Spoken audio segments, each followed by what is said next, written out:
بارے میں خود اللہ کا یہ فیصلہ ہے کہ یہ دین مٹنے کے لیے نہیں آیا، باطل کو مٹانے کے لیے آیا۔ اور اللہ نے یہ اعلان کیا ہے کہ ارسل رسولہ بالہدی ودین الحق لیظہرہ علی الدین کلہ، کہ اللہ نے اپنے پیغمبر کو ہدایت اور سچے دین کے ساتھ بھیجا ہے، اس لیے بھیجا ہے تاکہ یہ دین دنیا کے ہر باطل دین پر غالب آ جائے۔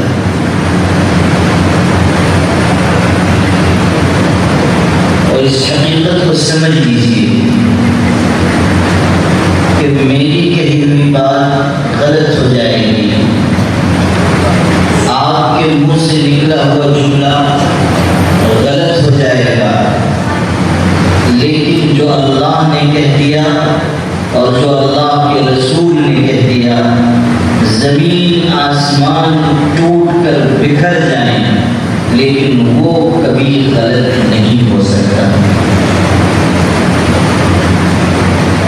اللہ نے اسلام کو بھیجا ہے غالب آنے کے لیے۔ اب دنیا کی طاقتیں چاہے جتنا زور لگائیں اس دین کو مٹا نہیں سکتے۔ قرآن پاک کے چاہے جتنے نسخے جلا دیے جائیں، قرآن کی زبردست تعلیمات کا راستہ کوئی روک نہیں سکتا۔ آپ اخبارات میں پڑھ رہے ہوں گے، لوگوں سے سن رہے ہوں گے کہ سویڈن نام کے ملک میں قرآن پاک جلایا گیا، دوبارہ جلانے کی کوشش ہو رہی ہے۔ قرآن پاک کے بارے میں غلط سلط باتیں کہی جائیں۔ کبھی آپ کے ذہن میں یہ سوال نہیں آتا کہ دنیا میں اور مذاہب بھی ہیں، ان کی بھی کتابیں ہیں، وہ بھی اپنے مذہب اور دھرم کی کتابوں کو مقدس سمجھتے ہیں، ان کتابوں سے محبت کرتے ہیں، لیکن دنیا میں آپ کہیں سے یہ خبر نہیں سنتے ہوں گے کہ گیتا کو جلایا جا رہا ہے، بائبل کو جلایا جا رہا ہے، فلاں کتاب کو جلایا جا رہا ہے۔ کبھی آپ نے سنا؟ لیکن یہ آپ سن رہے ہیں اور آئندہ بھی سنیں گے کہ قرآن کو جلایا جا رہا ہے۔ کیوں؟ کبھی آپ نے سوچا ایسا کیوں؟ آپ کو میں بتاتا ہوں کہ ایسا اس لیے کہ سارے زمانے کی باطل طاقتوں کو چیلنج کرنے والی اگر کوئی کتاب دنیا میں ہے تو وہ صرف قرآن پاک ہے۔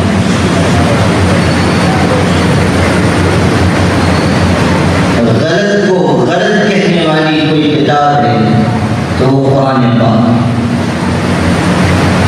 دنیا کو آئینہ دکھانے والی اگر کوئی کتاب ہے تو وہ قرآن پاک ہے۔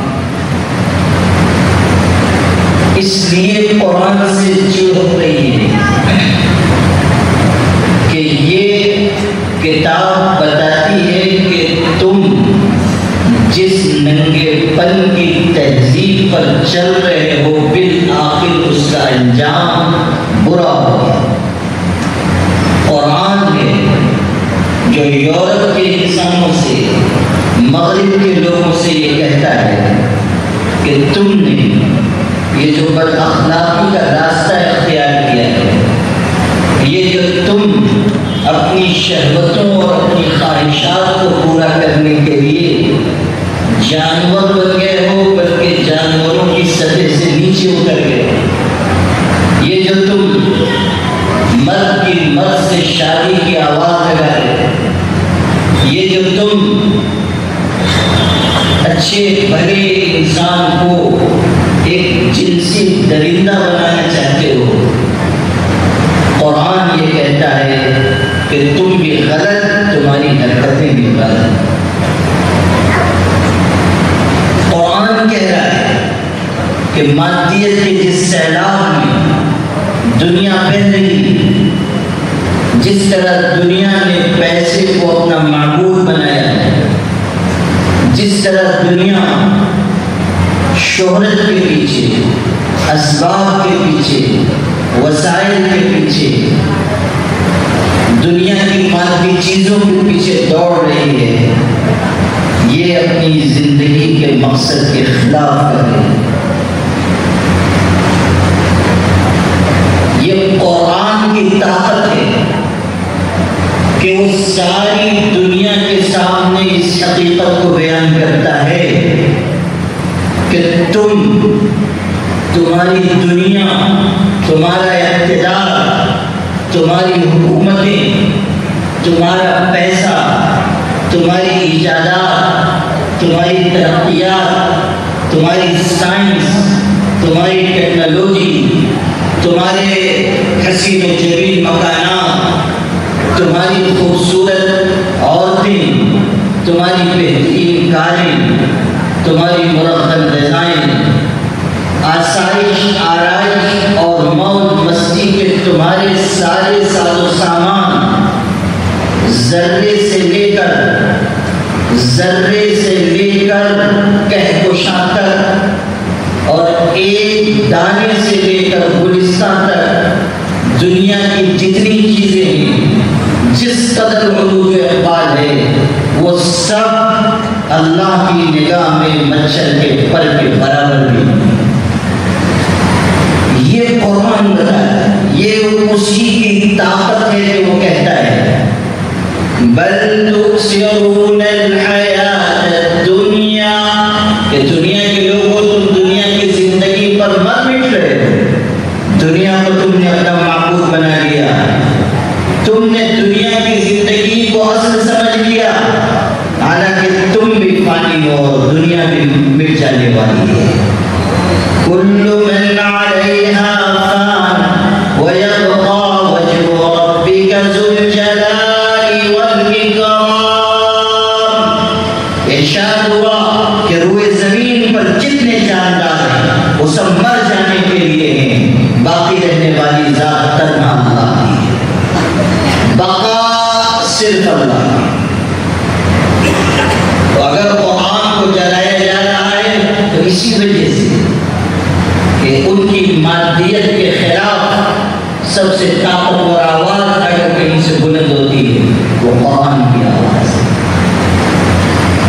سب سے زیادہ حق اور باطل میں فرق کرنے والی کوئی کتاب ہے وہ قرآن ہے۔ ارشاد ہے تبارک الذی نزل الفرقان علی عبدہ لیکون للعالمین نذیرا۔ بابرکت ہے وہ اللہ جس نے وہ قرآن اتارا جو فرقان یعنی حق اور باطل میں فرق کرنے والی کتاب ہے۔ یہ چھانٹ دیتا ہے، یہ بتاتا ہے کہ یہ صحیح راستہ ہے، یہ غلط راستہ ہے، یہ جائز، یہ ناجائز، یہ حلال، یہ حرام، یہ حیا، یہ بے حیائی، یہ عفت و پاک دامنی، یہ گندگی اور نجاست۔ قرآن بتاتا ہے کہ اس راستے پر چلنا تباہی اور بربادی، اس راستے پر چلنا عافیت اور نجات۔ وَأَنَّ هَذَا صِرَاطِي مُسْتَقِيمًا فَاتَّبِعُوهُ وَلَا تَتَّبِعُوا السُّبُلَ فَتَفَرَّقَ بِكُمْ عَنْ سَبِيلِهِ۔ ارشاد ہوا کہ یہ میرا سیدھا راستہ ہے، پاکیزگی کا راستہ، حیا کا راستہ، عفت و طہارت کا راستہ، یہ میرا راستہ ہے۔ اور اس راستے کے علاوہ جتنے راستے ہیں وہ سب ناکامی کے راستے ہیں۔ تم اگر ان راستوں پر چلو گے تو وہ تم کو بھٹکا دیں گے، غلط سمت میں لے جائیں گے۔ یہی وجہ ہے کہ قرآن پاک کو لوگ جلا رہے ہیں۔ کتاب کو سینے سے لگانا تھا اسے جلا دیا، اور یہ سمجھتے ہیں کہ وہ کوئی کارنامہ انجام دے رہے ہیں، اور وہ یہ سمجھتے ہیں کہ قرآن کو جلا دیں گے تو قرآن مٹ جائے گا، اس کی تعلیمات مٹ جائیں گی۔ ان عقل کے اندر کو کوئی بتائے کہ دنیا زمانے کی طاقتیں مل کر بھی قرآن کو مٹا نہیں سکتی، اس لیے مٹا نہیں سکتی ہے کہ اس کی حفاظت کرنے والا خود پروردگار عالم ہے۔ اِنَّا نَحْنُ نَزَّلْنَا الذِّكْرَ وَإِنَّا لَهُ لَحَافِظُونَ۔ قرآن پاک ہم نے اٹھایا، ہم اس کی حفاظت کریں۔ یہ قرآن انسانوں کے لیے راہ نجات بن کر ہے، اور ابھی آگے میں کچھ اور بات اس سلسلے میں عرض کروں گا، لیکن جو اس موضوع سے متعلق میں بات کر رہا ہوں آپ کے سامنے مکمل کر دوں۔ آپ دیکھیں کہ قرآن کے پیچھے لوگ لگے، پھر آپ دیکھیں گے کہ سارے لوگوں کو چھوڑ کر مسلمانوں کے پیچھے لگے، اور کسی کی مخالفت نہیں ہو رہی ہے۔ یہودی بھی مسلمانوں کے پیچھے، صہیونی طاقتیں مسلمانوں کے پیچھے، ہمارے ملک کے فرقہ پرست لوگ مسلمانوں کے پیچھے، الگ الگ تہذیبوں سے تعلق رکھنے والے ان کی نگاہ میں ہمیں کھٹک رہے ہیں، وہ بھی ہمارے پیچھے۔ کبھی کبھی مسلمان بھی یہ سوچتا ہے کہ یہ سب ہمارے پیچھے کیوں لگے ہوئے ہیں، سب کو چھوڑ کر سارے لوگ ہمارے پیچھے کیوں لگے ہوئے ہیں۔ حالانکہ آپ کو یہ سمجھنا چاہیے کہ اگر یہودی آپ کے پیچھے لگے ہیں، عیسائی پیچھے لگے ہیں، فرقہ پرست پیچھے لگے ہیں، تو یہ اس حقیقت کا اظہار ہے کہ ساری دنیا آپ سے پیچھے ہے اور آپ ان کے آگے ہیں۔ بات سمجھ میں نہیں آئی؟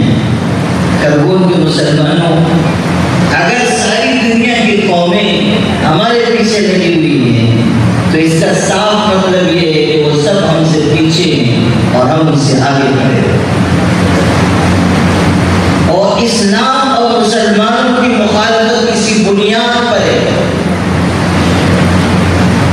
کہ دنیا میں اگر کوئی قوم اپنے مذہب سے والہانہ محبت کرنے والی ہے، مسلمان ہے، اور کوئی دین ساری غلط باتوں پر قدغن لگانے والا ہے، وہ اسلام ہے۔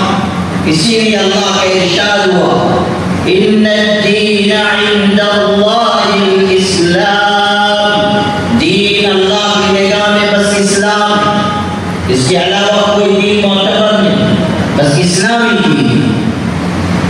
اسی راستے پر چل کر کامیابی حاصل ہوگی، اور جو کوئی اسلام کو چھوڑ کر کسی اور راستے پر جائے گا اس کا کوئی عمل اللہ قبول نہیں فرمائے گا۔ تو اس بات کو اچھی طرح سمجھ لیجیے کہ سچا دین اسلام، اور دین آیا ہے باطل طاقتوں کو مٹانے کے لیے، اور اللہ کا فیصلہ ہے کہ اسلام باقی رہے گا، دین باقی رہے گا، کوئی اس کو ختم نہیں کر سکتا۔ اب دوسری بات سنیے، اس حقیقت کو اچھی طرح سمجھ لیجیے کہ مسلمان اپنے مقابل کی طاقتوں کا مقابلہ اپنی طاقت سے، اپنے پیسوں سے، اپنی افرادی طاقت سے، اپنے وسائل سے، اپنے اسباب سے نہیں کرتے۔ یہ جو ایک ہمارے ذہن میں احساس کمتری آ جاتا ہے کہ ہم تعداد میں تھوڑے ہیں، ہمارے پاس اسلحہ نہیں، ہمارے پاس فوج کی طاقت نہیں، پولیس کی طاقت نہیں، ہمارے پاس کسی حکومت کی طاقت نہیں، اور ہمارے دشمن بہت سارے ہیں، تو ہم تو مغلوب ہو جائیں گے۔ یاد رکھیے، مسلمان کبھی بھی اپنی قوت بازو سے، اپنے مال سے، اپنے اسباب سے اپنے مقابل کی طاقتوں کا مقابلہ نہیں کرتا۔ اللہ نے مسلمانوں کو قرآن میں اس حقیقت سے واقف کرایا ہے کہ جب جب تم اپنے دشمنوں پر غالب آؤ گے، ہماری مدد کے ذریعے غالب آؤ گے۔ ہمارے پاس جو سب سے بڑی طاقت ہے وہ اللہ کی مدد کی طاقت، اللہ کی نصرت کی طاقت۔ اس حقیقت کو بھی سمجھ لیجیے اور کسی احساس کمتری میں مبتلا مت ہوئیے۔ اللہ کی طاقت سے بڑی کسی کی طاقت نہیں ہے، ہر حال میں اسی پر بھروسہ کرنا چاہیے۔ حضرت نبی کریم صلی اللہ علیہ وسلم جب ہجرت کر کے مکہ مکرمہ سے مدینہ منورہ تشریف لے جا رہے تھے، آپ سب جانتے ہیں کہ حالات کتنے خراب تھے۔ آپ کی جان دینے کے لیے لوگ ننگی تلواریں لے کر آئے تھے، گھر کو گھیر دیا گیا تھا، اور آپ اس حالت میں سورہ یاسین شریف پڑھتے ہوئے نکلے اور غار میں جا کر پناہ لی۔ کوئی آپ کا مددگار موجود نہیں، اور دشمنوں نے یہ کہا کہ جو محمد صلی اللہ علیہ وسلم کو زندہ یا مردہ العیاذ باللہ لے کر آئے گا، قتل کر دے گا، اس کو 100 سرخ اونٹ انعام میں دیے جائیں گے۔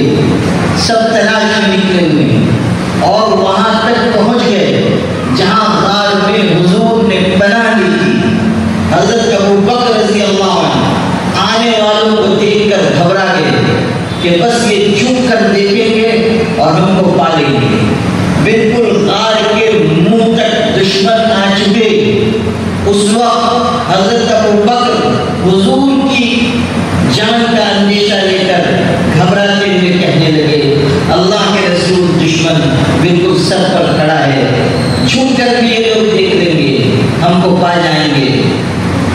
اس وقت حضور صلی اللہ علیہ وسلم نے کیسا ایمانی جواب دیا، اس جواب کے ذریعے قوت حاصل کرو مسلمانوں، کہ حضور نے اس وقت جب کہ آپ صرف ایک ساتھی کے ساتھ ہیں اور سارے دشمن آپ کو ڈھونڈ رہے ہیں اور آپ کی جان کو خطرہ ہے، اس وقت حضور نے فرمایا، ما ظنک باثنین اللہ ثالثہما، ابو بکر ان دو کے بارے میں تیرا کیا خیال ہے جن کا تیسرا اللہ ہے۔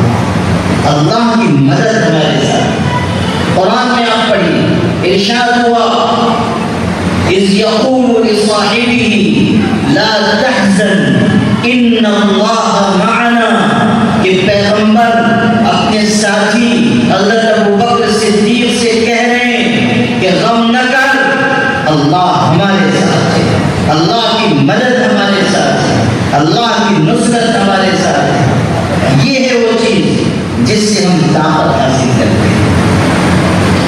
جن لوگوں نے عثمانی سلطنت قائم کی، جو تقریباً 500 سال تک قائم رہی، تمام مسلمانوں کے لیے ایک مرکز انہوں نے بنایا، ایک خلافت قائم کی، تمام دنیا کے مسلمانوں کو ایک چھتری کے نیچے جمع کر دیا، ایک اجتماعی قوت بنائی۔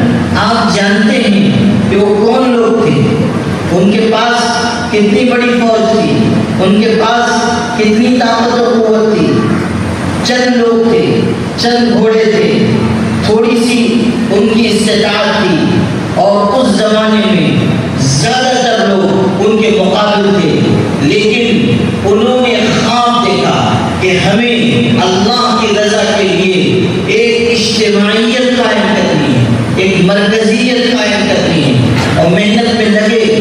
ان سے لوگوں نے یہ کہا کہ تمہارے پاس ہے کیا جس کے بل بوتے پر تم مقابلہ کرو گے؟ تمہارے ہاتھ خالی ہیں، تمہارے پاس گھوڑے نہیں، فوج نہیں، طاقت نہیں، قوت نہیں، تم کیا مقابلہ کر پاؤ گے؟ تو ان لوگوں نے کیسا ایمانی جواب دیا تھا، کہنے لگے، ان کانت قوتنا لا تکفیہم فایماننا یکفیہم، اگر ہماری طاقت ہمارے دشمنوں کے لیے کافی نہیں ہے تو کیا ہوا، ہمارا ایمان ان کے لیے بہت کافی ہے، ہمارے پاس جو یقین کی طاقت ہے وہ بہت کافی ہے۔ یہ سمجھنے کی چیز ہے عثمانی سلطنت کے حوالے سے کہ جب تقریباً 500 سال حکمرانی کرنے کے بعد زوال آیا اس عثمانی سلطنت پر حالات آئے، سارے دشمن ایک ہو گئے اور انہوں نے یہ طے کر دیا کہ اس سلطنت کو مٹا دینا، اور انہوں نے مسلمانوں میں لوگوں کو خریدا۔ یاد رکھنا مسلمانوں، ہمیں صرف باہر کا دشمن کبھی شکست نہیں دے سکتا جب تک کہ ہمارے اپنے اس کے ساتھ ملے ہوئے ہوں۔ اس حقیقت کو سمجھ لیجیے۔ میرے والد صاحب ایک شعر سناتے تھے، کلہاڑی میں جو لکڑی کا دستہ نہ ہوتا، کلہاڑی میں جو لکڑی کا دستہ نہ ہوتا تو لکڑی کے کٹنے کا رستہ نہ ہوتا۔ لکڑی اگر کٹتی ہے تو لوہے کی صرف لوہے سے نہیں کٹتی ہے، جب تک اس میں لکڑی شامل نہ ہو درخت اور لکڑی نہیں کٹ سکتی۔ مولانا ابوالکلام آزاد نے اپنی اس تاریخی تقریر میں جو انہوں نے جامع مسجد کی سیڑھیوں سے دی تھی اور لاکھوں مسلمانوں کو خطاب کیا تھا، اس وقت جب کہ مسلمان یہ ملک چھوڑ کر جا رہے تھے ہجرت کے نام پر، کیسی زبردست تقریر کی، لوگوں کے دلوں کو جھنجھوڑ ڈالا، ایسی باتیں انہوں نے کہی گویا کہ وہ نوشتہ دیوار پڑھ کر سنا رہے ہیں۔ اس وقت انہوں نے کہا تھا کہ آج ہجرت کے مقدس نام پر جو فرار کا راستہ تم اختیار کر رہے ہو، اس کا نقصان یہ ہوگا کہ تم جہاں جا رہے ہو وہاں بھی ہمیشہ اختلافات کے شکار رہو گے اور ہندوستان کے مسلمان بھی تمہارے جانے سے کمزور ہو جائیں۔ اسی تقریر میں، اور چیزیں نہیں سنانا چاہتا، اسی تقریر میں انہوں نے بہت طاقت سے، بہت زور دے کر اپنے مخصوص خطیبانہ آہنگ میں یہ کہا تھا کہ مسلمانوں کان کھول کر سن لو کہ تم کو تمہارے سوا کوئی زیر نہیں کر سکتا، تم کو تمہارے سوا کوئی شکست نہیں دے سکتا۔ اس آسمان کے نیچے، اس زمین کے اوپر کوئی قوم ایسی نہیں ہے جو مسلمانوں پر غالب آ سکے۔ ہاں، جب کبھی تم مغلوب ہوگے تو اپنوں کی غداری کی وجہ سے مغلوب ہوگے، اپنوں کی بے وفائی کی وجہ سے نقصان اٹھاؤ۔ یہودیوں میں، صہیونیوں میں یہ طاقت نہیں تھی کہ وہ عثمانی سلطنت کو مٹا دیتے، لیکن خود مسلمانوں میں سے لوگوں کو خریدا گیا، علماء کو خریدا گیا، تقریر کرنے والوں کو خریدا گیا، سماج پر اثر رکھنے والوں کو خریدا گیا اور ان کے ذریعے اس پوری سلطنت کو مٹایا گیا۔ اپنوں نے بے وفائی کی، اپنوں نے خلافت کے خلاف آواز اٹھائی، اپنوں نے اپنی ہی سلطنت کو داغدار کرنے کی کوشش کی، اور یہ بیماری آج بھی مسلمانوں سے گئی نہیں ہے، ابھی بھی نہیں گئی۔ آج بھی آپ دیکھیں گے کہ مخبری کرنے والے لوگوں کو جب تلاش کیا جاتا ہے تو کوئی فرقہ پرست طاقت کا ایجنٹ نہیں نکلتا۔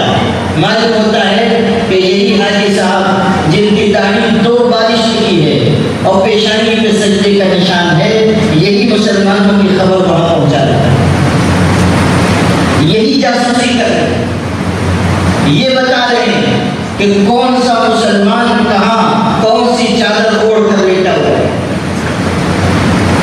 یہ صورتحال، یہ بات اگرچہ کہ بہت کڑوی ہے، لیکن میں آج سے اس لیے کہنا چاہتا ہوں کہ جب تک ہم اپنی ملت کے وفادار نہیں بنیں گے، ہماری ملت اپنے قدموں پر مضبوطی سے کھڑی نہیں ہو سکتی۔ انتشار اگر گھر میں ہوگا، گھر ٹوٹ جائے گا، انتشار اگر خاندان میں ہوگا، خاندان ٹوٹ جائے گا، انتشار اگر بستی میں ہوگا، بستی ٹوٹ جائے گی، انتشار اگر قوم میں ہوگا،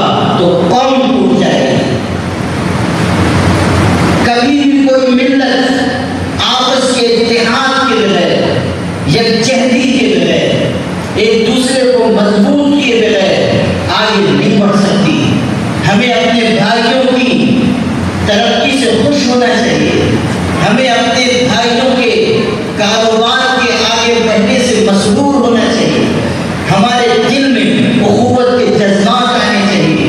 حسد مت کیجیے، دشمنی مت رکھیے، بدگمانی مت کیجیے، کسی سے نفرت مت کیجیے، اپنے بھائیوں کو اپنے دل کے قریب کیجیے۔ ہمارے آقا حضرت محمد مصطفیٰ صلی اللہ علیہ وسلم نے فرمایا تھا، کونوا عباد اللہ اخوانا، اللہ کے بندے بن کر جیو، آپس میں بھائی بھائی بن کر جیو، بھائی بھائی بن کر جیو، خبریں نہ پہنچاؤ، نقصان نہ پہنچاؤ۔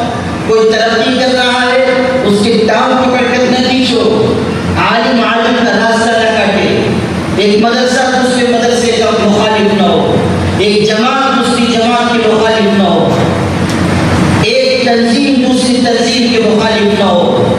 ہم سب ایک دوسرے کے ساتھ جڑ کر سیسا پھرا ایک دیوار بنے، تب اللہ اس ملت کو عروج عطا کرے۔ ایسے نہیں ہوگا کہ ہم ایک دوسرے کے خلاف سازشی کرتے رہیں، تدبیریں کرتے رہیں، علماء ایک دوسرے سے حسد کریں، عام لوگ ایک دوسرے سے حسد کریں، اس سے کبھی کسی ملت کا بھلا نہیں ہو سکتا۔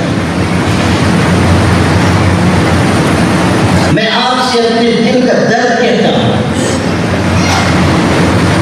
کہ بہت سارے ایسے مشورے جو بہت احتیاط کے ساتھ کیے جاتے ہیں، مخصوص لوگ اس میں ہوتے ہیں، لیکن ابھی وہ مخصوص لوگ اپنے اپنے گھر کو واپس نہیں پہنچے کہ مشورے کیے کے بعد اس جگہ پہنچ جاتی ہے جہاں اسے نہیں پہنچنا ہے۔ آپ خود دل پر ہاتھ رکھ کے بتائیے کہ یہ ہو رہا ہے کہ نہیں ہو رہا ہے۔ ہم مختلف سیاسی پارٹیوں میں چلے گئے اور صورتحال یہ ہے کہ بجائے ملت کے وفادار بننے کے سیاسی پارٹی کا راہ بنا رہے ہیں، ان سے ایسی وفاداری بتا رہے ہیں کہ اللہ اکبر، ان کے آگے گر گر پڑ رہے ہیں۔ ایسا معلوم ہوتا ہے کہ نہ صرف یہ کہ کارپوریشن کے الیکشن کا ٹکٹ ان سے ملے گا، بلکہ معلوم ہوتا ہے کہ لیڈر صاحب جنت کا بھی ٹکٹ دینے والے ہیں، انہیں سے جنت کا بھی پروانہ مل جائے گا۔ اس لیے پیر صاحب کے ہاتھ چومنے کی ضرورت نہیں ہے، لیڈر صاحب ہی کے ہاتھ چومیے، 10 بوسی کی، بلکہ 10 بوسی بھی تو ذرا چھوٹی ہی چیز ہے، پاک بوسی کیجیے، ختم بوسی، نمبے لیٹ جائیے، بالکل قدم بوسی فرمائیں۔ عجب صورت ہے، جو لوگ سیاسی اعتبار سے کسی جماعت میں شامل ہو گئے، بجائے اس کے کہ وہ ملت سے وفاداری نبھائیں، وہ سمجھتے ہیں کہ ہمیں بس وہی وفاداری نبھائیں۔ اللہ کے بندو، ہمارا کسی سیاسی جماعت سے تعلق، کہیں ہم جڑے ہوئے ہیں، لیکن ہمارے لیے سب سے پہلی چیز یہ ہونی چاہیے کہ ہماری ملت کو کس چیز سے فائدہ ہو، مسلمان کیسے آگے بڑھے، ہماری قوم کیسے آگے بڑھے، یہ سوچنا چاہیے، اس پر ہماری توجہ رہنی چاہیے۔ اللہ اس کے رسول کے وفادار بن کر رہیے، دنیا آپ کی وفاداری کرے گی، اور اگر آپ نے اللہ اس کے رسول کی وفاداری ٹھکرا دی، دنیا آپ کو اپنے قدموں اور اپنی ٹھوکروں میں رکھے گی۔ یہ کیوں ہم اتنے بے بس ہو گئے؟ 20-25 کروڑ کی ملت ہونے کے باوجود ہم بے وزن کیوں ہو گئے؟ صرف اس لیے کہ ہم اللہ اس کے رسول سے کیے ہوئے وفاداری کے عہد کو پورا نہیں کرتے، اس لیے۔ ورنہ ہم اتنی بڑی تعداد میں ہیں کہ ہم اپنے وجود کا لوہا منوا سکتے ہیں، ہمارے پاس اتنے اسباب ہیں کہ ہم مؤثر ثابت ہو سکتے ہیں، لیکن اس راستے پر ہم نہیں چل رہے ہیں جس راستے پر ہمیں چلنا چاہیے۔ ہم اپنے بھائیوں کو فائدہ پہنچانے کی تدبیریں نہیں سوچتے، نقصان پہنچانے کی تدبیریں سوچتے۔ اگر کوئی اجتماعی فیصلہ ہو رہا ہے ملت کے مفاد میں تو ہم اپنی الگ 1.5 میل کی مسجد بنانا چاہتے ہیں، صرف اس لیے کہ لوگ ہمیں جانیں، لوگ ہمیں پہچانیں، ہمیں مال ملے، ہمیں اسباب ملے۔ یہ جو مال کی محبت کی بیماری مسلمانوں میں گھسی ہے، یہ کوئی چھوٹی بیماری نہیں ہے۔ آج صورتحال یہ ہے کہ اس مال کی بیماری نے یہاں تک پہنچا دیا کہ جو لوگ مسلمانوں کی گردنیں کاٹ چکے ہیں اور کاٹ رہے ہیں اور آئندہ بھی کاٹیں گے، ہمارا مسلمان بھائی پیسے لے کر انہی کے بارے میں حمایت کی باتیں کرتا ہے۔ ہمارا مسلمان بھائی پیسوں کے عوض ان کی تعریف کے پھول مانگ رہا ہے، ایسے ہیں وہ ویسے ہیں، وہ ویسے ہیں۔ ان کا بس نہیں چلتا کہ یہ کہتے ہیں کہ فلاں لیڈر صاحب تو حضرت جبریل کے سگے بھتیجے تھے، یا بس یہی کسر رہ جائے۔ اتنی تعریف اپنے لیڈر کی اتنی تعریف کرتے ہیں کہ سبحان اللہ، حالانکہ اندر سے وہ بھی جانتے ہیں کہ جس گدھے کی ہم تعریف کر رہے ہیں اگر سچائیاں آشکارا ہو جائیں تو اس کو خریدنے والا ساری کائنات میں کوئی نہیں ہو، مگر جھوٹی تعریف ہے۔ آپ کو ایک دلچسپ قصہ سناتا ہوں۔ پرانے زمانے میں جو بازار لگتے تھے اس میں یہ ہوتا تھا کہ کوئی چیز بیچنی ہوتی تھی تو آدمی اپنی وہ چیز لے کر جاتا تھا، اور کچھ بلند آواز والے لوگ ہوتے تھے جو کسی اونچی جگہ کھڑے ہو جاتے تھے، آواز لگاتے تھے کہ بھئی فلاں چیز بک رہی ہے، خرید لو، اور اس چیز کی تعریف بیان کرتے تھے کہ اس میں یہ خوبی ہے، اس میں یہ خوبی ہے، اس میں یہ خوبی ہے، اس میں یہ خوبی ہے۔ جو نہیں بھی ہوتی تھی وہ بھی بیان کرتے تھے۔ جیسے ہمارے جو مختلف حضرات ہوتے ہیں اپنے اپنے لیڈروں کی تعریف کرتے ہیں، وہ بیان کرتے ہیں ویسے۔ تو ایک صاحب تھے، وہ اپنا گدھا لے کر گئے بیچنے کے لیے، گدھا لے کر، اور وہ گدھا ایسا تھا جو صرف بلند آواز نہیں نکالتا تھا، پیر بھی چلاتا تھا، اور ٹھکانے سے پٹائی بھی ہو جاتی تھی لوگوں کی، وہ بیچارے عاجز ہو کے لے کے گئے۔ اب انہوں نے خود سے بیچنا چاہا، آواز لگا رہے اس کو کوئی لے لو، اس کو کوئی لے لو، لوگ آتے تھے دیکھ کے گزر جاتے تھے، کسی نے دیا نہیں۔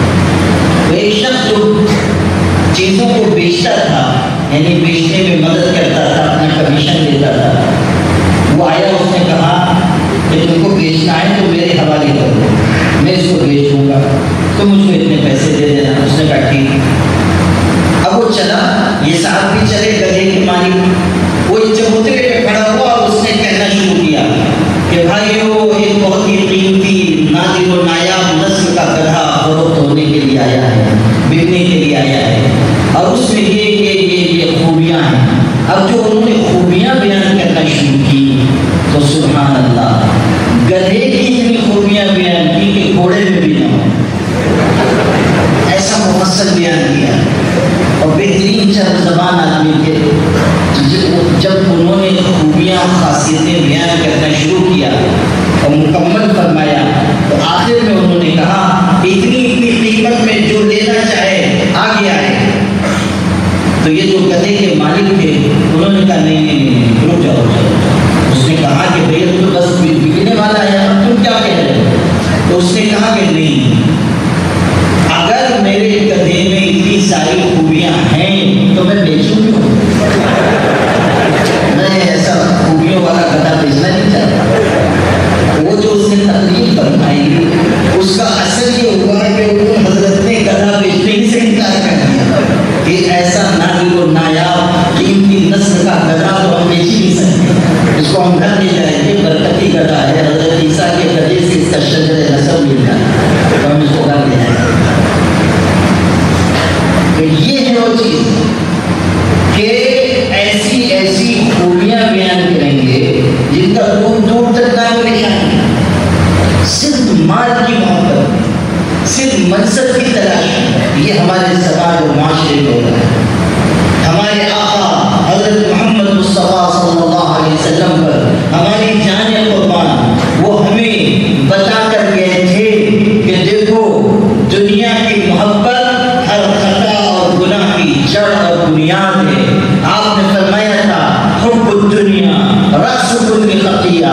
دنیا کی محبت ہر برائی کی جڑ اور بنیاد ہے. دنیا کی اور مال کی محبت سے بچے رہنا. آپ ایک مرتبہ بہت تیزی سے تشریف لائے. ام المومنین بیان کرتی ہیں کہ میں گھبرا گئی کہ حضور اتنی تیزی سے کیوں جا رہے ہیں. پھر آپ منبر پر جلوہ افروز ہوئے اور اعلان کیا گیا الصلاۃ جامعہ، لوگ جمع ہو جائیں، لوگ اکٹھا ہو جائیں. ام المومنین نے بھی کان لگائے کہ آج حضرت کون سی ایسی خاص بات بیان کرنے والے ہیں جو اتنی تیزی سے تشریف لے گئے ہیں. اور آپ نے اتنے اہتمام سے لوگوں کو جمع کیا ہے. آپ منبر پر جلوہ افروز ہوئے، صحابہ جمع ہوئے، آپ نے ان کے سامنے مختصر سی تقریر کی. اس میں آپ نے فرمایا لوگوں سنو، انی لا اخشى علیکم الفقر ولكن اخشى ان تبسط علیکم الدنیا فتنافسوها كما تنافسوها فتهلككم كما اهلكتهم.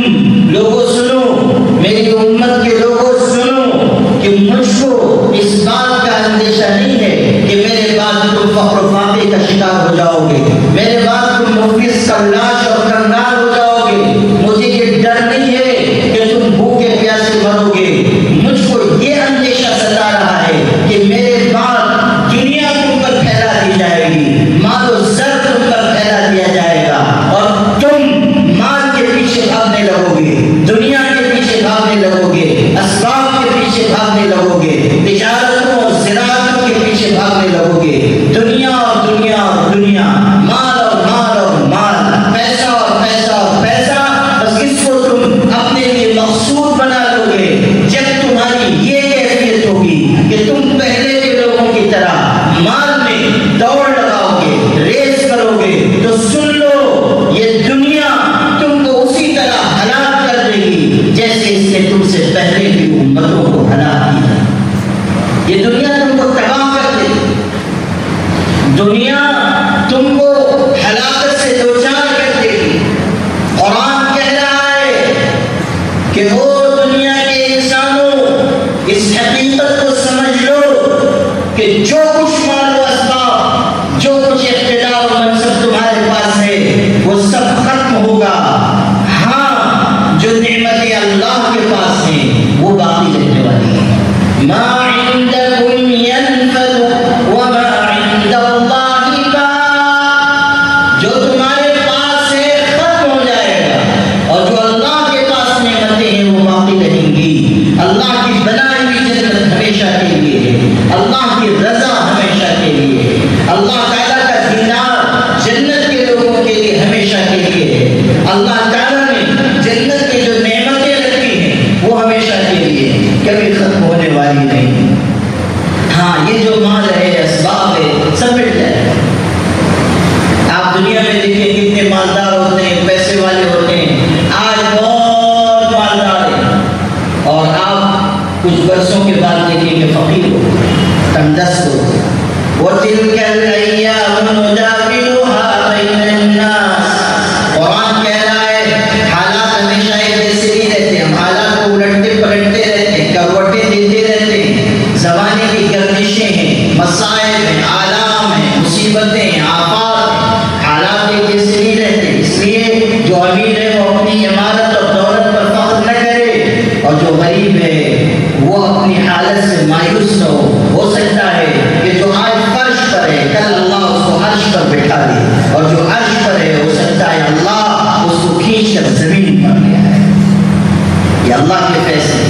قُلِ اللَّهُمَّ مَالِكَ الْمُلْكِ تُؤْتِي الْمُلْكَ مَن تَشَاءُ وَتَنزِعُ الْمُلْكَ مِمَّن تَشَاءُ وَتُعِزُّ مَن تَشَاءُ وَتُذِلُّ مَن تَشَاءُ بِيَدِكَ الْخَيْرُ إِنَّكَ عَلَى كُلِّ شَيْءٍ قَدِيرٌ. تُولِجُ اللَّيْلَ فِي النَّهَارِ وَتُولِجُ النَّهَارَ فِي اللَّيْلِ وَتُخْرِجُ الْحَيَّ مِنَ الْمَيِّتِ وَتُخْرِجُ الْمَيِّتَ مِنَ الْحَيِّ وَتَرْزُقُ مَن تَشَاءُ بِغَيْرِ حِسَابٍ.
کسی منصب پر چلے جاتے ہیں تو پیر ان کے زمین پر نہیں گرتے، وہ سمجھتے ہیں کہ ہم تو کارپوریٹر ہو گئے، ہم تو ایم ایل اے ہو گئے، ہم تو منسٹر ہو گئے۔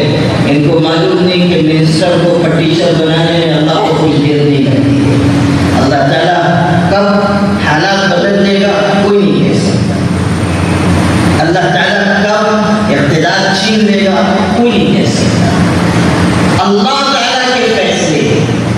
اور اسی سے آپ بھی یہ تسلی حاصل کیجئے کہ جو آج یہ سمجھ رہے ہیں کہ ان کو کوئی شکست نہیں دے سکتا، جو یہ کہتے ہیں کہ ہم اکیلے سب پر بھاری ہیں، وہ سمجھ لیں کہ اکیلا کائنات میں صرف اللہ ہے اور وہی سب پر بھاری ہے، باقی جتنے ہیں ان کی ایک ایک کر کے باری آنے والی ہے۔ اور اللہ کا یہ فیصلہ ہے کہ اللہ ہر ظلم اور ستم کرنے والے کو اس کے انجام تک پہنچائے گا۔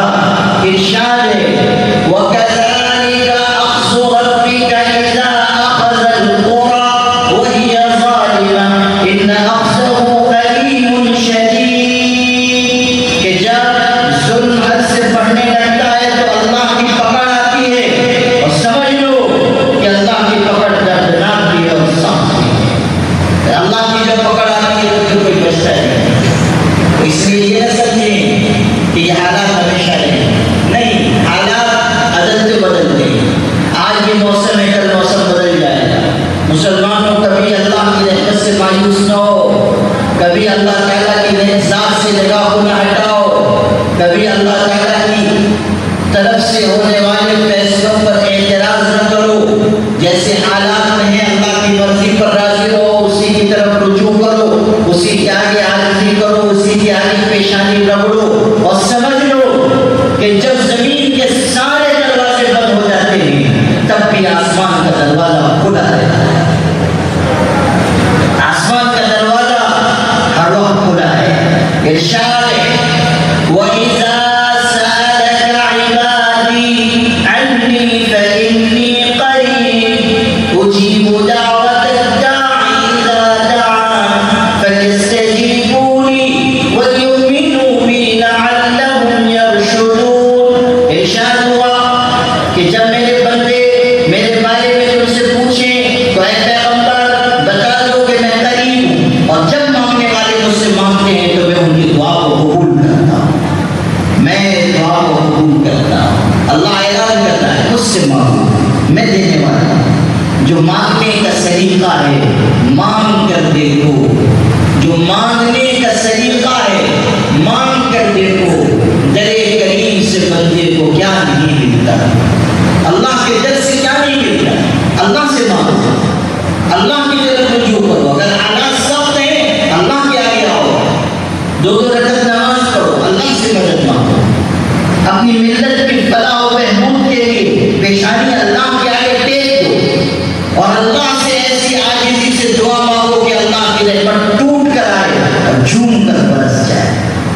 اللہ تعالیٰ کی رحمت پر بھروسہ کرو، اس کی ذات پر نگاہ رکھو۔ یہ کرنے کا کام، مایوس ہونے کی ضرورت نہیں، اپنے اندر تبدیلی لانے کی ضرورت ہے، تبدیلی لانے کی ضرورت ہے۔ مال اسباب کے پیچھے بھاگ کر اپنی ملت کا نقصان نہ کرو، یہ بہت بڑی بیماری، ہر بیماری کی جڑ، ہر خرابی کی جڑ، یہ جو ہمارا نقصان ہو رہا ہے، بے بسی آ گئی ہے، بے کسی آ گئی ہے، ذلت، نکبت، ادبار آ رہا ہے، یہ جو ہماری بے وقتی ہو رہی ہے، یہ سب اسی لیے کہ ہم بگڑ رہے ہیں، ہمارے اندر خرابیاں ہیں، اور مال اور دنیا کی محبت یہ خرابیوں کی جڑ اور بنیاد ہے۔ ہمارے بہت بڑے بزرگ اللہ والے گزرے ہیں، ان کا قصہ، ان کا سنایا ہوا قصہ سناتا ہوں۔ پرانے زمانے میں ایک حکیم صاحب تھے، بڑے اچھے حکیم، بڑے ماہر نامور طبیب، ایک بڑے میاں تھے جو ہمارے بوڑھے حضرات ہیں ان سے 10 بستر معافی کے ساتھ، لیکن وہ جو بوڑھے تھے وہ کئی طرح کی بیماریاں ان کو لگی ہوئی ہیں، اور ظاہر ہے آپ کے جب بوڑھا ہوتا ہے تو بیماریاں تو آ ہی جاتی ہیں. بڑھاپا خود مستقل ایک بیماری ہے. ایک ادیب گزرے ہیں مشتاق یوسفی، مزاحیہ لکھتے تھے. مشتاق یوسفی بہت مشہور ادیب ہیں. ان کو جب بڑھاپا آیا تو کئی بیماریاں لگ گئی، تو ایک خاص ہاسپٹل میں علاج کراتے تھے. تو وہاں وہ بار بار جاتے تھے علاج کے سلسلے میں، بار بار. تو ایک دن بیچارے ڈاکٹر صاحب سے انہوں نے پوچھا، بہت بڑے ڈاکٹر تھے، ان سے پوچھا کہ ڈاکٹر صاحب میری یہ بیماری کب ٹھیک ہوگی، میری یہ بیماری کب جائے گی؟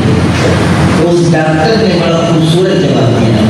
کہنے لگا جناب، بڑھاپے میں بیماری جانے کے لیے نہیں آتی ہے، لے جانے کے لیے آتی ہے. بڑھاپے میں بیماری جانے کے لیے نہیں آتی ہے، آدمی کو قبرستان لے جانے کے لیے آتی ہے. تو جب بڑھاپا آ جاتا ہے تو مختلف کمزوریاں، بیماریاں ہو جاتی ہیں. وہ جو بوڑھے تھے ان کو بھی مختلف قسم کی بیماریاں ہو گئی. یہاں علاج کرایا، وہاں کرایا، وہاں کرایا، نہیں ٹھیک. کسی نے کہا ارے وہ فلاں حکیم صاحب ہیں، بہت بڑے حکیم ہیں، ان سے علاج کرا لیا. تو یہ شہرت سن کے پہنچے اس حکیم کی خدمت میں. حکیم صاحب سے کہنے لگے کہ حکیم جی، مجھ کو آنکھوں سے کم دکھائی دیتا ہے، کوئی دوا بتا دیا. حکیم صاحب نے بڑی معصومیت سے کہا یہ آپ کے بڑھاپے کی وجہ سے، ایک جواب آپ کے بڑھاپے کی وجہ سے. پھر کہنے لگے بڑے میاں کہ مجھ کو کان سے اونچا سنائی دیتا ہے، کوئی کہتا ہے عام میں سنتا ہوں یوں. ڈاکٹر حکیم صاحب نے کہا آپ کے بڑھاپے کی وجہ سے. انہوں نے کہا میدا کمزور ہو گیا ہے آپ کے بڑھاپے کی وجہ سے. چلتا ہوں تو ٹگمگاتا ہوں آپ کے بڑھاپے کی وجہ سے. جو بیماری وہ بیان کرتا ان کا ایک ہی جواب تھا، صیغہ واحد حاضر، آپ کا بڑھاپا. اور جب بار بار انہوں نے بڑھاپا سنا تو بڑھاپے میں غصہ بھی جلدی آتا ہے. غصے میں آ گئے، غصے میں آئے تو ایک تماچا وہ حکیم جی کو مارا اور کہا کمبخت، تو نے طب و حکمت میں میرے بڑھاپے کے علاوہ کچھ نہیں پڑھا ہے؟ تم نے پوری حکمت میں صرف میرا بڑھاپے ہی پڑھا ہے؟ ایک تماچا مارا اور یہ کہا. حکیم جی غصہ نہیں ہوئے، حکیم جی مسکرائے اور کہنے لگے جناب یہ بھی آپ کے بڑھاپے ہی کی وجہ سے، جو آپ نے مجھ کو مارا ہے یہ بھی آپ کے بڑھاپے ہی کی وجہ سے، یہ جو آپ کو چلا لا رہا ہے. تو یہ جس طرح ایک بوڑھے کی تمام بیماریوں کا ایک سبب اس کا بڑھاپا، اسی طرح ہم لوگوں کی کمزوریوں اور بیماریوں کا ایک سبب ہے جس کو ہمارے آقا نے بیان فرمایا، مال اور دنیا کی محبت. حب الدنیا رأس كل خطیئہ. میرے بھائیوں، جب ہم تحفظ شریعت کی بات کرتے ہیں تو ہمیں یہ سمجھ لینا چاہیے کہ تحفظ شریعت کی سب سے پہلی بنیاد یہ ہے کہ ہم خود شریعت پر عمل کرنے والے بنیں، ہم خود شریعت پر چلیں. قرآن میں اللہ نے فرمایا ثم جعلناک علی شریعۃ من الامر، اے پیغمبر ہم نے یہ شریعت تم کو دی ہے، اس پر چلو، اس کی اتباع کرو. ان لوگوں کا راستہ نہ اپناؤ جو نہیں جانتے، ان لوگوں کی خواہشات کے پیچھے نہ چلو جو لا علم ہیں، بے خبر ہیں، جاہل ہیں، ان کا راستہ نہ اپناؤ. اور اسی آیت کی روشنی میں کہنا چاہتا ہوں کہ اللہ نے جو شریعت ہمیں دی ہے وہ بے پناہ خوبصورت ہے، متوازن ہے، ہر پہلو سے اس میں اعتدال ہے، ہر پہلو سے اس میں کمال ہے، کوئی کمی نہیں ہے، کوئی نقص نہیں ہے، کوئی عیب نہیں ہے. دنیا کے قانون بنتے ہیں، کچھ زمانے کے بعد اس میں ترمیم کرنی پڑتی ہے، اس میں اضافہ کرنا پڑتا ہے. کیوں؟ اس لیے کہ وہ انسانوں کا بنایا ہوا قانون ہے، وہ مکمل نہیں ہو سکتا. لیکن جو قانون اللہ نے آسمان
مار ڈالا جائے. دنیا چاہے جتنا لمبا سفر طے کر لے، بالآخر دنیا کو اسی آستانے پہ آ کر سجدہ کرنا ہے جس آستانے کو دنیا نے آستانے محمدی کے نام سے جانا ہے. دنیا چاہے جتنا عروج حاصل کر لے، بالآخر اسے اسلام کے آغوش کو بنا دے گی. جرم کو روکنے والی کوئی چیز کس نظام میں ہے جو جرم کا راستہ روکے؟ ابھی یونیفارم سے رپورٹ کی بات چلی ہے تو بعض ہمارے فرقہ پرست حضرات کہہ رہے کہ مسلمانوں نے کرمنل لاء میں تو سارے قانون کو مان لیا، لیکن سول کوڈ میں کہتے ہیں کہ ہم نہیں مانیں، ہم شریعت کی بات مانیں. کرمنل لاء وہ ہے جس میں سزا دی جاتی ہے، جرم کی سزا دی جاتی ہے. ظاہر ہے کہ ہر کوئی چوری کرتا ہے تو اس کو جیل جانا پڑتا ہے، ہاتھ میں پکڑ کر، جو اسلامی سزا ہے. تو ان لوگوں نے، بعض لوگوں نے یہ طنز کسا، یہ طنز کیا، یہ فطرہ کسا کہ مسلمانوں تم یہ کرمنل لاء میں شریعت کی بات کیوں نہیں کرتے ہو؟ اگر کرو گے تو زیادہ تر مسلمانوں کے ہاتھ کٹ جائیں گے، زیادہ تر مسلمان سنسار ہو جائیں گے. ان عقل کے دشمنوں سے کوئی پوچھے کہ دنیا میں جن ملکوں میں اسلامی سزائیں نافذ ہیں چاہے کسی درجے میں، وہاں جا کر دیکھو کہ چوری کی وارداتیں کتنی ہوتی ہیں، وہاں جا کر دیکھو کہ زناکاری کے کتنے واقعات ہوتے ہیں، وہاں جا کر دیکھو کہ امن و امان کا کیا عالم ہے. اگر صرف ایک حصہ اسلامی سزاؤں کا نافذ ہوا ہے تو حالت یہ ہے کہ لوگ دکانیں کروڑوں کا مال چھوڑ کر چلے جا رہے ہیں، کوئی ایک آنکھ اٹھا کر دیکھنے والا نہیں ہے. عورتیں چل رہی ہیں، کوئی ان کی عزت پر ڈاکہ ڈالنے والا نہیں ہے. اتنے بڑی آبادی میں ایک شخص زنا کرنے والا موجود نہیں ہے. یہ اسلام کے قانون کی برکت ہے، یہ اسلامی نظام کی برکت ہے. یاد رکھیے اللہ نے ہمیں جو نظام دیا ہے اس میں خوبی ہی خوبی ہے اور ہر پہلو کی رہنمائی ہے، ہر پہلو کی. اسلام ہمیں صرف یہ نہیں سکھاتا کہ آپ مسجد میں آ کے نماز پڑھ لیجیے بس آپ ہو گئے مسلمان. اسلام سکھاتا ہے نکاح بھی اسلامی طریقے سے کرو. اگر کوئی 5 وقتہ نماز پڑھتا ہے، تہجد میں رات کے 3 بجے سے ہی جاگ جاتا ہے اور پھر جب نکاح کا موقع آئے تو پھیرے دے کے شادی کرتا ہے تو وہ مسلمان سمجھا جائے گا؟ آپ ہی بتائیے. خرگوش میں اس کو تو مسلمان ہی مانیں گے نہیں. جو اسلامی قانون پر عمل نہیں کرے گا وہ مسلمان نہیں ہے، اس نے دوسرا طریقہ اختیار کر لیا. ہمیں سکھایا گیا کہ نکاح کیسے کرنا ہے، طلاق کیسے. اب طلاق کبھی نام آتا ہے تو لوگ بہت پریشان ہو جاتے ہیں. طلاق اس لیے کہ اگر بن نہیں رہی ہے تو عافیت کے ساتھ جدائی بھی ہو جائے. یہ نہیں کہ جدائی کا راستہ بند کر دیجیے اور شوہر کو بیوی سے نجات پانے کے لیے اس کا گلا گھونٹنا پڑے، یا بیوی کو اپنے شوہر سے نجات پانے کے لیے اس کو زہر دینا پڑے. راستہ رکھا گیا وہ افسانہ جسے انجام تک لانا نہ ہو ممکن، اسے خوبصورت موڑ دے کر چھوڑنا اچھا ہے. نہیں نبھے گے راستے الگ کر دو، تو ادھر چلے جاؤ، یہ ادھر چلی جائے، وہ بھی شادی کر لے، یہ بھی شادی کر لے. بات مکمل. طلاق اس لیے، طلاق مسئلہ نہیں ہے، طلاق مسائل کا حل ہے، مسائل کا حل ہے. یہ اور بات ہے کہ ہم مسلمانوں نے طلاق کا طریقہ استعمال سیکھا نہیں. غصے میں طلاق دے دیتے، جذبات میں آ کے طلاق دے دیتے، اور ایک نہیں دیتے، ایک ساتھ 3 بلکہ ہمارے مہاراشٹر میں اورنگ آباد ہے، ایک صاحب نے وہاں سے مجھ کو فون کیا، کہنے لگے کہ مسئلہ پوچھنا. میں نے کہا پوچھو. کہنے لگا میرے دوست نے اپنی بیوی کو 100 طلاق دے دی ہے، پڑھی کہ نہیں پڑھی؟ تو میں نے کہا 3 تو پڑھ گئی، باقی سجن کو رکھ کے رہے، بعد میں کام آ جائے گی. 3 تو پڑھی، بولے ایک ساتھ 100 طلاق دے. تم نے طلاق کی ہول سیل دکان کو آڈر کی ہے، کیا تماشا ہے؟ ایک ساتھ 100 طلاق دے. ارے طلاق دینے کا بھی تو طریقہ سیکھو. غصے میں آنے اور طلاق وہ ہے کیا؟ ایک قصہ سناتا ہوں. ہارون الرشید بہت بڑا بادشاہ گزرا ہے. اس کے دربار میں ایک صاحب آئے، کہنے لگے بہت دلچسپ قصہ آپ کو سناتا ہوں۔ کہنے لگے کیا ہوا؟ بادشاہ سلامت نے پوچھا کیا ہوا؟ کہنے لگے وہ شخص کہنے لگے ایک عربی شخص نے اپنی 5 عورتوں کو طلاق دے دی، ایک وقت میں 5 عورتوں کو طلاق دے دی۔ بادشاہ وہ علی تھا، وہ حیرت میں پڑ گیا، کہنے لگا اگر تم یہ کہتے کہ ایک وقت میں 4 بیویوں کو طلاق دے دی تب تو بات سمجھ میں آتی کہ بیک وقت 4 شادی کی اجازت ہے، ہو سکتا ہے 4 کی ہو ایک وقت میں طلاق دے دی ہو، 5 کو کیسے طلاق دی؟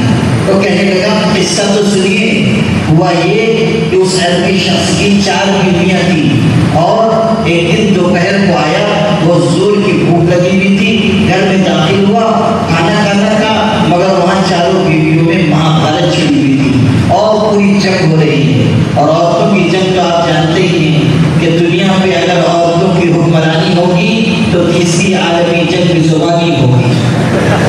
اگر ان کی حکومت قائم ہو جائے ہتھیار کی کوئی ضرورت نہیں، سارا معاملہ زبان سے طے ہو جائے گا۔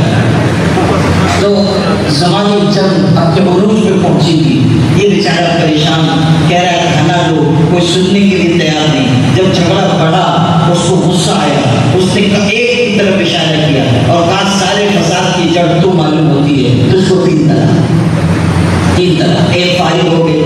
اب جب ایک کو 3 طلاق پڑی تو دوسری گھبرائی، اس نے کہا یہ کیا غضب کر رہے ہیں، اس کا کیا قصور تھا، یہ تیسری والی کا قصور تھا۔ اس نے کہا او نصیحت کرنے والی تجھ کو بھی 3 طلاق۔ تو تیسری نے دیکھا کہ اب تو لگتا ہے میری باری آنے والی ہے، اس نے کہا دیکھو اللہ سے ڈرو، اس طرح طلاق نہیں دی جاتی ہے، کہا او اللہ سے ڈرانے والی تجھ کو بھی 3 طلاق، اس کو بھی فارغ کر دیا۔ اب وہ چوتھی بچی، اس نے سوچا کہ میں تو کم سے کم محفوظ رہ جاؤں گی، اس لیے کہ اب میں ہی اکیلی رہ گئی ہوں۔ تو اس نے کہا اچھا آپ مجھ کو تو رکھیں گے نا، میں نے تو کچھ نہیں کیا۔ کہنے لگا کہ تجھ کو بھی رکھ کر کیا کروں گا، تجھ کو بھی 3 طلاق، اور چوتھی بھی فارغ۔ اب جب 4 کی چھٹی ہو گئی تو پڑوسنوں کی تو آپ جو عادت ہے وہ آپ جانتے ہیں کہ کان لگائے ہوتے ہیں، کان لگائی ہوئی ہوتی ہیں عورتیں کہ پڑوس میں کیا ہو رہا ہے، بازو میں کیا ہو رہا ہے۔ تو انہوں نے جو پڑوسن تھی بیٹھی بازو میں، اس کے کان لگے ہوئے تھے کہ کیا ہو رہا ہے کیا نہیں ہو رہا ہے۔ تو جب یہ صورتحال ہوئی کہ 4 بیویوں کو طلاق پڑ چکی تو پڑوسن تو سب سن رہی تھی، بازو سے جاسوسی کر رہی تھی۔ جب 4 کو ہو گئی تو اس نے بازو سے کہا اللہ کے بندے تم نے یہ کیا غضب کیا، 4 کو طلاق دے دی، کم سے کم 1 آدھ کو باقی رکھتا، گھر میں کھانا مل جاتا، 4 کو دے دی۔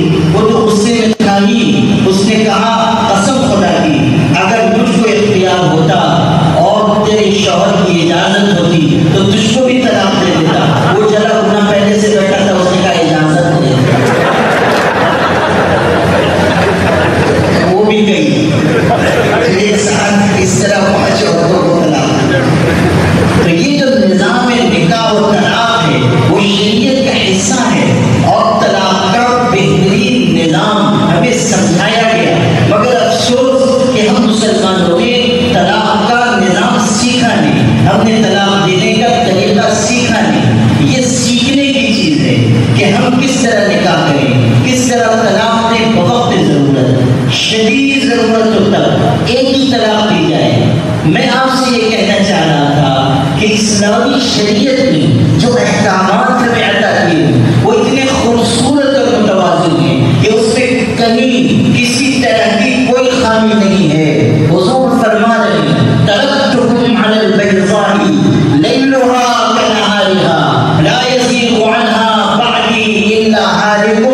میں ایسی صاف ستھری شریعت چھوڑ کر جا رہا ہوں کہ اس کی رات بھی اس کے دن کی طرح ہے، اس سے انحراف کرنے والا ہلاک ہونے والا ہے۔ شریعت پر عمل کامیابی اور کی ضمانت ہے، شریعت پر عمل کامیابی اور نجات کی بنیاد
کا شوہر گزر گیا یا طلاق دے دی تو عدت ہوتی ہے، اور یہ عدت اسی لیے شاید ختم کروانا چاہتے ہیں کہ ان کو بھی اندیشہ ہو گیا ہے کہ ہم کو بھی کہیں عدت میں نہ بیٹھنا پڑے، تو پہلے عدت ختم کر دو، اس لیے کہ طلاق ہونے والی ہے۔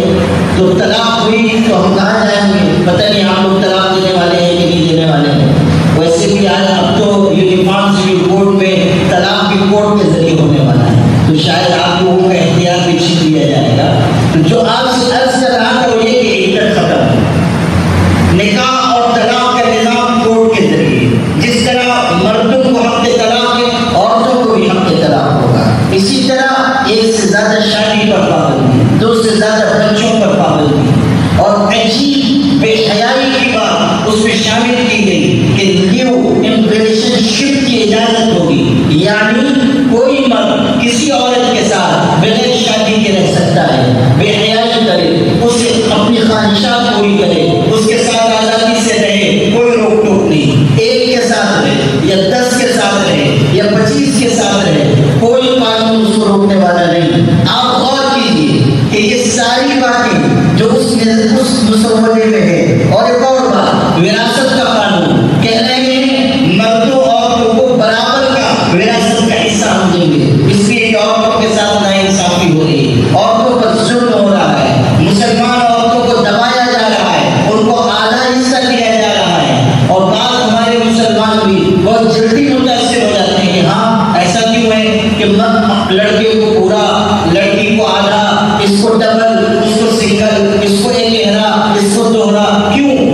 اللہ کے بندو، اسلام کا قانون عدل و انصاف پر مبنی ہے۔ قانون اسلام کی خوبی ہے کہ جس پر جتنے حقوق ہیں اسی کے اعتبار سے اس کا حصہ مقرر ہے۔ اللہ نے عورتوں پر کوئی ذمہ داری نہیں رکھی، یہاں تک کہ خود ان کے خرچ کی بھی ذمہ داری نہیں رکھی، سارا خرچ شوہر کے ذمہ ہے، مرد کے ذمہ ہے۔ جب تک لڑکی اپنے باپ کے گھر میں ہے، باپ ذمہ دار ہے اس کے اخراجات کا۔ جب اس کا نکاح ہو گیا اور وہ شوہر کے گھر آ گئی تو اب شوہر ذمہ دار ہے اس کے اخراجات کا، اس پر اپنا خود کا خرچ بھی نہیں ہے۔ یہاں تک کہ آپ پوچھ لیجیے کہ ہمارے مفتی محمد احمد صاحب تشریف لے آئے ہیں، مفتی اعظم حضرت مولانا مفتی عبدالرزاق صاحب کے صاحبزادے ہیں، خود مفتی ہیں، آپ ان سے پوچھ لیجیے کہ اگر کوئی عورت کماتی ہے، کہیں ملازمت کرتی ہے، تجارت کرتی ہے، کچھ کما کر لا رہی ہے، تو وہ خود اس کی ذاتی ملکیت ہوگی، شوہر کا اس پر کوئی حق نہیں ہوگا، شوہر کے گھر والوں کا کوئی حق نہیں ہوگا،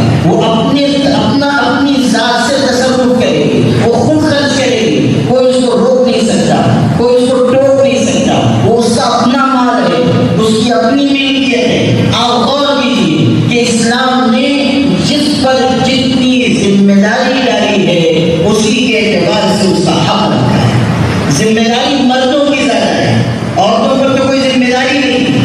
اچھا، پھر یہ بھی سمجھیے کہ ہمارے یہاں صرف ایک طرف سے لڑکی کو نہیں ملتا، باپ کے گھر سے بھی اس کو وراثت میں حصہ ملے گا، اور اس کو شوہر کی طرف سے بھی وراثت میں حصہ ملے گا، ڈبل ہو رہا ہے۔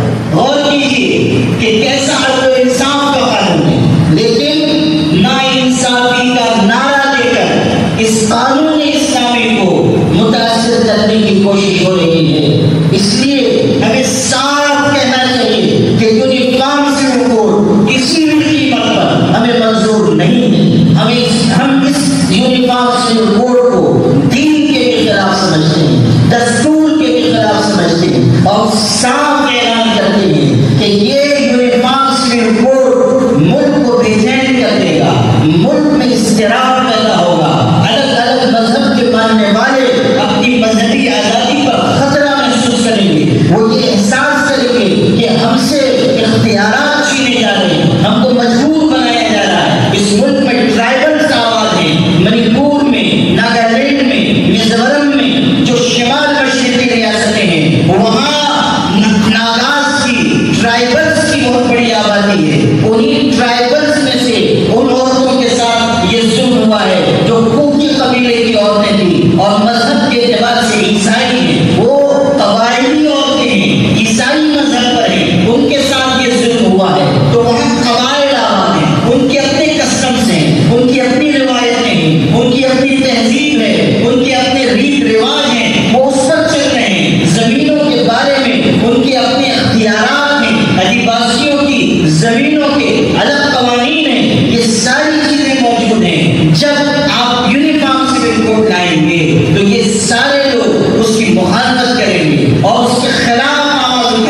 اور آواز لگ رہی ہے. ٹرائبلز تو سڑکوں پر اترے ہوئے, قبائلی سڑکوں پر اترے ہوئے, اور وہ تو جارحانہ احتجاج کر رہے ہیں. وہ کہہ رہے ہیں کہ اگر زبردستی ہم پر یہ قانون مسلط ہوا تو ہم قانون سازی کی عمارتوں کو آگ لگا دیں گے. ٹرائبلز کہہ رہے ہیں ہم مسلمان تو بیچارے شریف لوگ ہیں, ہم لوگ تو بس زیادہ سے زیادہ تقریر کر لیتے ہیں, تھوڑا احتجاج کر لیتے ہیں, لیکن وہ قبائلی لوگ ہیں, وہ ماننے والے نہیں ہیں. اور یہ جو ایک سے زیادہ شادی کا مسئلہ ہے وہ ہم سے زیادہ تو ان کے یہاں ہے. ہم سے زیادہ کیا, ہم تو ہندوؤں بھائیوں سے بھی پیچھے ہیں. ہم مسلمان تو بیچارے مسکین ہیں. کوئی خوش نصیب کہیں ایسا آپ کو ملے گا جس نے دوسری شادی کی ہو, اور تیسرا والا تو چراغ لے کے ڈھونڈنے سے نہیں ملے گا. جی ہاں, کہاں ہندوستان کا مسلمان بیچارہ کہاں ہمت کر پاتا ہے, اور اگر ہمت کر کے دوسری شادی کر بھی لے تو بعد میں پچھتاتا ہے. پہلے 2 رکعت صلاۃ الحاجت پڑھتا تھا کہ اللہ دوسری شادی کرا دے, اب شادی ہو گئی تو 2 رکعت صلاۃ التوبہ پڑھتا ہے, انتقام پکڑتا ہوں, گناہ ہو گیا معاف کرنا. تو مسلمانوں میں کہاں پہ ناصب ہے ایک سے زیادہ شادی کا؟ ہندو بھائیوں کے اندر ہے, اور ٹرائبلس کے یہاں تو صورتحال یہ ہے کہ ایک کی 40 بیویاں ہیں, 30 بیویاں ہیں, 45 بیویاں ہیں. ایک وزیر اعلیٰ وہاں کے ہوئے ہیں, ان کی ماشاءاللہ اس زمانے میں جبکہ وہ وزیر اعلیٰ تھے, قبائلی وزیر اعلیٰ, تو ان کی 59 بیویاں تھیں ماشاءاللہ, 59 بیوی. آپ غور کیجیے کہ جب آپ ایک سے زیادہ شادی پر پابندی لگائیں گے تو یہ جو پوری بارات ایک کے ساتھ, 45 ایک کے ساتھ, 50 ایک کے ساتھ, 60 ایک کے ساتھ, وہ سب تو آپ کی حجامت بنا دیں گے. وہ کون سی بخشنے والی؟ ملک میں بہت بے چینی پیدا ہوگی, اضطراب پیدا ہوگا. اسی لیے ہم کہہ رہے ہیں کہ امام سے رپورٹ بتلائیے, جو مذہبی آزادی ہے اس کو برقرار رکھیے. اور آپ سے کہتا ہوں, مسلمانوں سے کہتا ہوں کہ او مسلمانوں, آپ اپنے اندر اللہ کی شریعت پر عمل کا جذبہ پیدا کریں, حفاظت شریعت کا جذبہ پیدا کریں. یہ جو صورتحال ہے کہ ہم خود شرعی احکامات سے دور ہو رہے ہیں, ہمارے بھائی خود وراثت میں حصہ نہیں لے رہے ہیں, بہنوں کو اپنی سگی بہنوں کو وراثت سے محروم کر رہے ہیں. کتنے واقعات پیش آتے ہیں, نمازی ہیں, حاجی ہیں, قرآن کی تلاوت کرتے ہیں, لیکن اپنی بہنوں کا وراثت کا حصہ نہیں دے رہے. اس کی وجہ سے لوگوں کو اسلامی قانون پر انگلی اٹھانے کا موقع ملتا ہے, بدنام کرنے کا موقع ملتا ہے. کتنے مسلمان ہیں کہ جو بظاہر عبادات کے دین پر عمل پیرا ہیں مگر حقوق کے دین پر نہیں چل رہے ہیں, معاملات کے دین پر نہیں چل رہے ہیں, معاشرت کے دین پر نہیں چل رہے ہیں. اپنی من پسند دین کو انہوں نے اختیار کیا, ایک حصے کو لے لیا, دوسرے حصے کو نظر انداز کر دیا. یہ یہودیوں کی خصلت ہے. قرآن کہتا ہے أَفَتُؤْمِنُونَ بِبَعْضِ الْكِتَابِ وَتَكْفُرُونَ بِبَعْضٍ فَمَا جَزَاءُ مَنْ يَفْعَلُ ذَلِكَ مِنْكُمْ إِلَّا خِزْيٌ فِي الْحَيَاةِ الدُّنْيَا.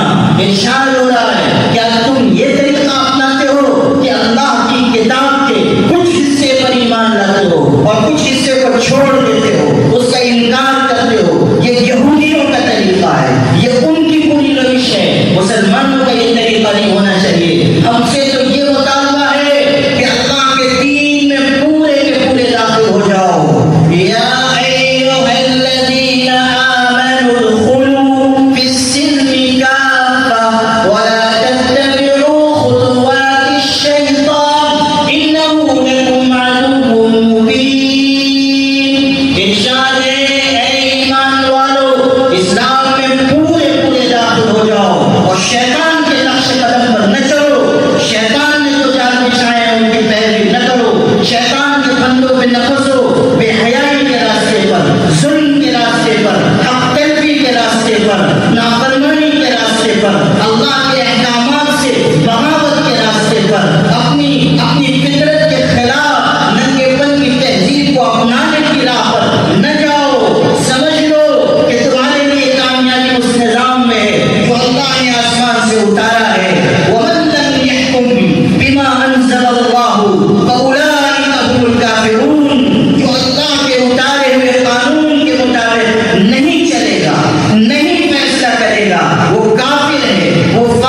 ایمان والے نہیں ہو سکتے جب تک کہ اپنے سارے معاملات میں پیغمبر کو ختم نہ بناؤ اور ان کے فیصلے کو برضا اور رغبت تسلیم نہ کرو، تسلیم نہ کرو۔ یہ ہے وہ چیز جو ہمیں سیکھنی ہے میرے بھائیوں۔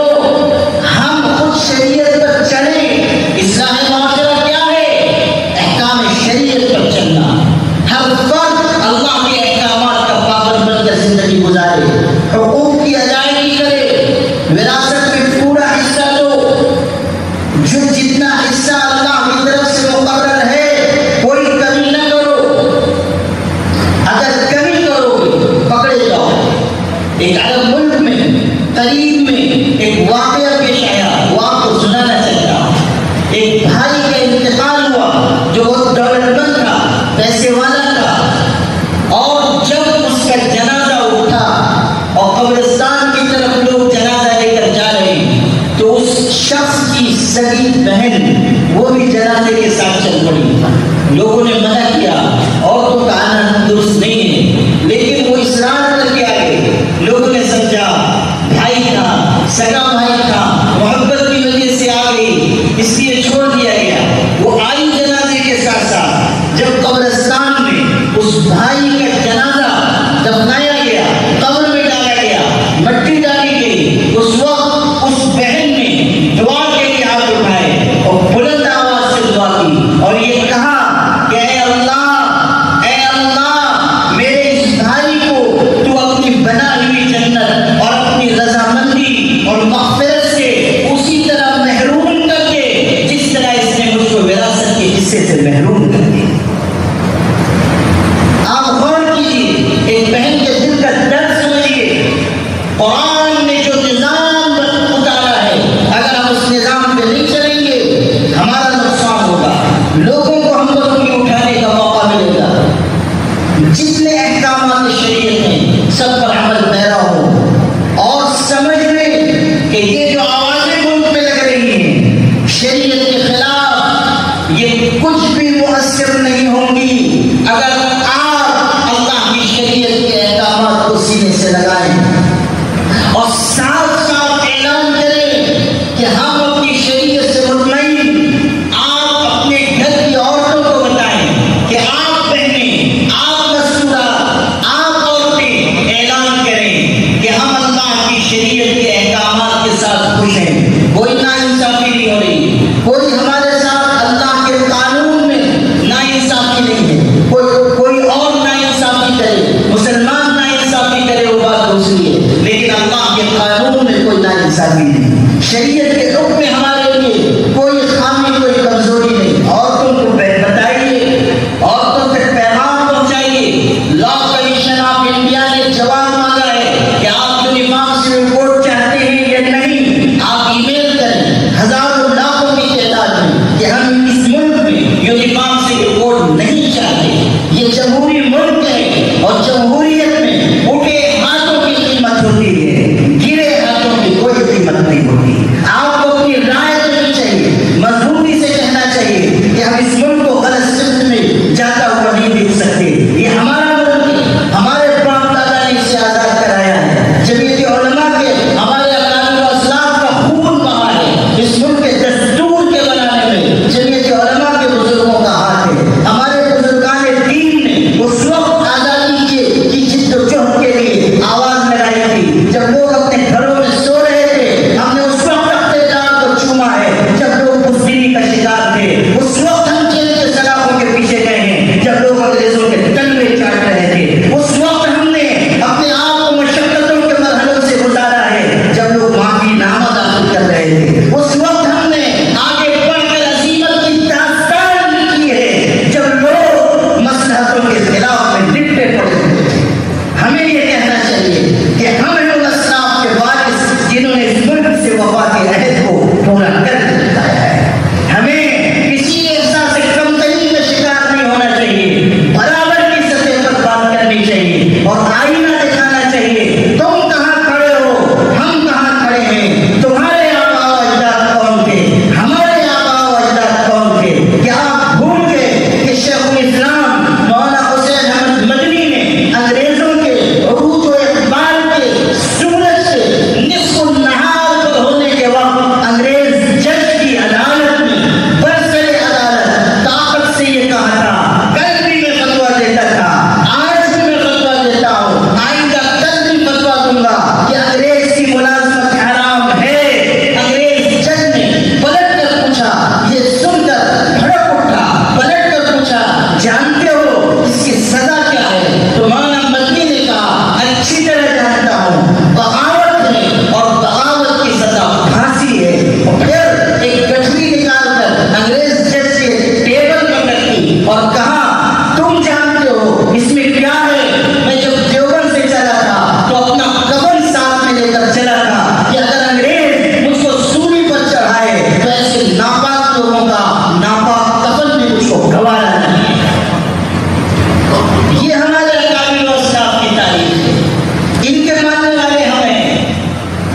صاف صاف اس وقت اعلان کیا تھا کہ ہم شریعت کے احکامات میں کوئی مداخلت برداشت نہیں کریں گے۔ وہ انگریز جن کے رقبہ سلطنت میں سورج نہیں ڈوبتا تھا، اس طاقت کا مقابلہ کیا اور پوری مصر سمیت اس ملک سے ان کو غائب کیا۔ یہ اسی لیے ڈرتے ہیں، کہ یہ خطرناک قوم ہے، یہ مولوی جو ہیں یہ کوئی معمولی لوگ نہیں ہیں، یہ انہوں نے انگریزوں کا بوریا بستر کھول دیا۔ وہ جن کے رقبہ سلطنت میں کبھی سورج نہیں ڈوبتا تھا، ہمارا سورج تو کبھی دلی میں ڈوب جاتا ہے، کبھی کرناٹک میں ڈوب جاتا ہے، کبھی مدھیہ پردیش میں ڈوب جاتا ہے، پتہ نہیں ڈوبے گا کہ نہیں ڈوبے گا، لیکن ایسا یہ تو ہوتا رہتا ہے۔ آپ غور کیجیے کہ یہ صورتحال جو ان کے دل میں خوف ہے وہ اسی لیے ہے، اور ہم شریعت کے معاملے میں آج بھی اسی طاقت سے بات کریں جیسے ہمارے باپ دادا نے گفتگو کی تھی، صاف صاف بات کی تھی، اور اپنی رائے لا کمیشن آف انڈیا کو لکھ کر بھیجیے۔ جنہوں نے ای میل نہیں کیا ہے ای میل کریں، کروائیں، 28 جولائی تک آخری تاریخ ہے۔ صاف صاف بات ہمیں پہنچانی چاہیے، گھر میں نہ بیٹھیے، نہ بزدلی کا ہمتی کا شکار مت ہوئیے۔ اور انڈیا مسلم پرسنل لا بورڈ نے پورے ملک کے مسلمانوں کو آواز دی کہ آپ اپنی رائے کا اندراج کروائیں، عورتوں سے رائے لکھوا کر بھیجیں، اور اس کے لیے ایک سسٹم بھی بنایا گیا ہے جو آپ کے علماء نے، مفتی مصعب صاحب نے اور دیگر علماء نے آپ لوگوں کو بتایا بھی ہوگا، اعلان بھی کیا ہوگا، لیکن اس پر ابھی آپ لگے رہیے، محنت کیجیے۔ اب آخری بات میں آپ سے عرض کرتا ہوں، میرے بھائیوں، تحفظ شریعت کے لیے جو کچھ کوششیں ہماری ملی جماعتیں کر رہی، جو کچھ جمعیت علماء، مسلم پرسنل لا بورڈ اور مختلف ملی تنظیمیں، جماعتیں، جمعیتیں کام کر رہی، وہ سب اپنی جگہ، لیکن آپ اپنے دل کی گہرائیوں سے اس بات کو، اپنے دل کی گہرائیوں میں اس حقیقت کو جگہ دیجیے کہ ہر مسلمان کو پوری شریعت پر عمل کی عادت ڈالنی ہوگی، اور ابھی سے محنت کرنی ہوگی۔ نماز کا اہتمام، ذکر کا اہتمام، حیا اور پاک دامنی کا اہتمام، اپنی نسلوں کو ارتداد سے بچانے کے لیے محنت، اپنے بچوں کی بہترین اخلاقی تربیت، جوانوں کی اجتماعیت، جوانوں کا اپنی ملت کے لیے محنت کرنے کا جذبہ اپنے اندر پیدا کرنا اس وقت کی اہم ترین ضرورت، اور اتحاد قائم کرنا، ملی مفاد میں کوئی فیصلہ لینا، پھر اس پر جم جانا، فرقہ پرست طاقتوں کا راستہ روکنا، اور ایسی طاقتیں جو فرقہ پرستی کے خلاف ان کے ہاتھ، ان کے قدم مضبوط کرنا، اپنے دوسرے انصاف پسند ہندو بھائیوں کو ساتھ دینا، اور اس ملک کے انصاف پسند طبقے کے ضمیر کو آواز دینا، اس ملک کے SC OBC کے لوگ جو دبے کچلے ہیں، پچھڑے ہیں، پسماندہ، ان کو اوپر اٹھانا، ان کی مظلومیت کو دور کرنے کے لیے آواز لگانا، یہ سب ہماری ذمہ داری ہے۔ سمجھ لیجیے کہ ہمیں یکجٹ ہو کر، متحد ہو کر، سیسا پلائی دیوار کی طرح آگے آنا ہوگا۔ قرآن کہہ رہا ہے وَاعْتَصِمُوا بِحَبْلِ اللَّهِ جَمِيعًا وَلَا تَفَرَّقُوا وَاذْكُرُوا نِعْمَةَ اللَّهِ عَلَيْكُمْ إِذْ كُنْتُمْ أَعْدَاءً فَأَلَّفَ بَيْنَ قُلُوبِكُمْ فَأَصْبَحْتُمْ بِنِعْمَتِهِ إِخْوَانًا وَكُنْتُمْ عَلَى شَفَا حُفْرَةٍ مِّنَ النَّارِ فَأَنْقَذَكُم مِّنْهَا كَذَلِكَ يُبَيِّنُ اللَّهُ لَكُمْ آيَاتِهِ لَعَلَّكُمْ تَهْتَدُونَ۔ ارشاد ہوا